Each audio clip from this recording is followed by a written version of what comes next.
ভারপ্রাপ্ত চেয়ারম্যান সাহেবের সাথে ইউনূস সাহেবের আমরা প্রত্যাশা করছি যে নিশ্চয়ই একটা অবাধ সুষ্ঠু নির্বাচন হবে, একটা যৌক্তিক সময়ের মধ্যে হবে। আমরা মনে করি সেই যৌক্তিক সময় আমরা দলের পক্ষ থেকে এবং যারা এই আন্দোলন সংগ্রামে ছিলেন আরও অনেক দল যে দাবি করেছে সেই দাবির পরিপ্রেক্ষিতে আমার মনে হয় আমরাও যে একেবারে কালকেই দিতে হবে সেটা বলিনি, আমরা বলেছি একটা যৌক্তিক সময়ের মধ্যে, ডিসেম্বরের কথা আমরা বলেছি। এই দেশের মানুষই নির্ধারণ করবে তাদের শাসক কে হবে, তারাই ভোট দিয়ে ঠিক করবে কোন দলকে তারা নির্বাচন করবে, তারাই দেশ শাসন করবে। এই জন্যই আমাদের 16 বছরের নিরবচ্ছিন্ন আন্দোলন সংগ্রাম আমরা করে গেছি। আমরা নিজেরা বুকে গুলি বরণ করেছি, আমরা নিপীড়নের শিকার হয়েছি, অত্যাচারের শিকার হয়েছি, তারপরেও শেখ হাসিনার কাছে কেউ আত্মসমর্পণ করেনি। আমরা এইটুকুই বলবো যে চক্রান্ত ষড়যন্ত্র এখনও কমছে না। পার্শ্ববর্তী দেশ তারা যখনই দেখেছে ডক্টর ইউনূস সাহেব এবং তারেক রহমান সাহেবের বৈঠক হয়েছে, এখন আমাদের ভারপ্রাপ্ত চেয়ারম্যান তারেক রহমানের নামে অসংখ্য কুৎসা এবং অপপ্রচার সেখান থেকে চালানো হচ্ছে।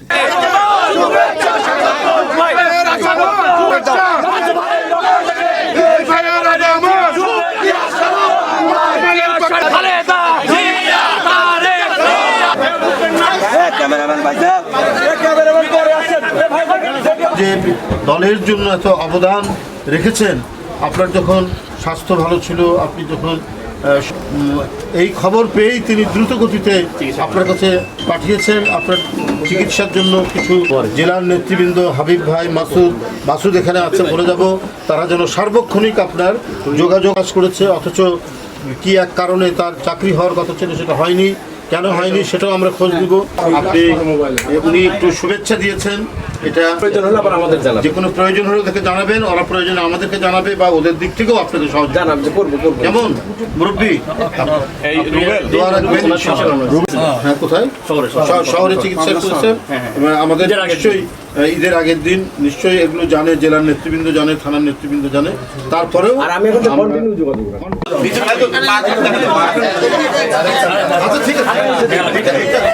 তিনি শহীদ রাষ্ট্রপতি জিয়াউর রহমান, দেশনেত্রী বেগম খালেদা জিয়া এবং আমাদের ভারপ্রাপ্ত চেয়ারম্যান জনাব তারেক রহমানের নেতৃত্বের প্রতি অবিচল আস্থা রেখে এই থানার বিভিন্ন রাজনৈতিক কর্মকাণ্ড বিএনপির পক্ষ থেকে সেখানে তিনি অংশগ্রহণ করতেন, সংগঠন করতেন, সুসংগঠিত করতেন।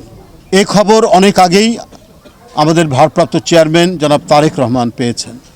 ইতিমধ্যে তিনি গুরুতর অসুস্থ হয়ে পড়েছিলেন, তাকে পাবনায় নিয়ে যাওয়া হয়েছিল। পাবনা জেলা বিএনপির নেতৃবৃন্দ সহ কেন্দ্র থেকে সবাই তার চিকিৎসার ব্যবস্থা সেখানে করেছিলেন।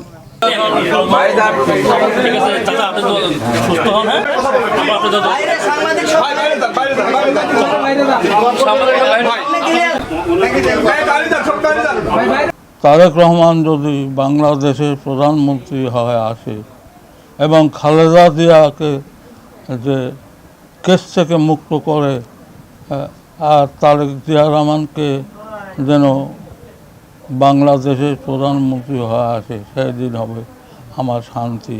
তারপর দিন যদি আমি মারা যাব তা আমার আপত্তি নাই।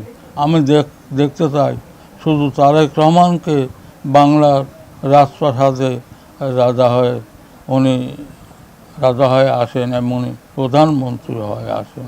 আজকে যারা দলের ত্যাগী নেতা কর্মী ছিল তাদেরকে এইভাবে দেশের যেসব ত্যাগী নেতাকর্মী আছে, দেশের নায়ক তারেক রহমান তাদের খোঁজ খবর নিয়ে এইভাবে যে এসে তাদের সাথে দেখা করে যাচ্ছে, তাদেরকে পুনর্বাসনের চেষ্টা করছে। এই আসলে এই রকম বিএনপি আমরা চেয়েছিলাম আর এই বিএনপি চাই আমরা। অনুভূতিটা আমার এইটাই।